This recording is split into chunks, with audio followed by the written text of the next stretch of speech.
సంకష్టహార చతుర్థి సందర్భంగా కాకినాడ స్వయంభూ శ్రీ భోగి గణపతి పీఠంలో ఈ సాయంత్రం వేళ స్వామివారికి గణపతి సహస్రనామ పారాయణంతో మహాహారతి కార్యక్రమాన్ని చతుర్థి ఉపవాసకులు నిర్వహిస్తూ ఉన్నారు.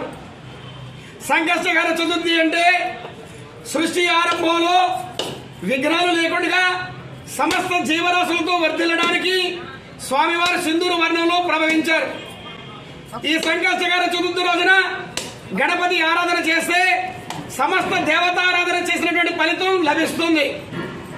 కాబట్టి ప్రతి ఒక్కరు కూడా సంకష్టహార చతుర్థి వైభవాన్ని చూడటం కోసం వచ్చే నెల ఫిబ్రవరి 28వ తేదీన మాఘమాసం సంకష్టహార చతుర్థి రోజు నుండి ప్రతి నెల ఈ సంకష్టహార చతుర్థి రోజు సాయంత్రం వేళలో శ్రీ స్వామివారికి కోటి వత్తులతో అఖండ హారతి, ఉపవాసకులకు శేషవస్త్రాలు, అదేవిధంగా సిద్ధి బుద్ధి రవిక పసుపు కుంకుమ గాజులు, వచ్చిన వారందరికీ కూడా అన్న సమారాధన వలె అల్పాహార సమారాధన జరుగుతుంది.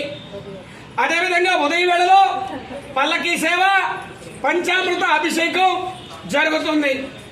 ఆ విధంగా భోగి గణపతి పీఠం కార్యక్రమాలతో 24 నెలల పాటు ఈ నిర్వహణ వైభవంగా నిర్వహించాలనేటువంటిది భోగి గణపతి పీఠం సత్సంకల్పం. గణేష్ మహారాజ్ కి జై.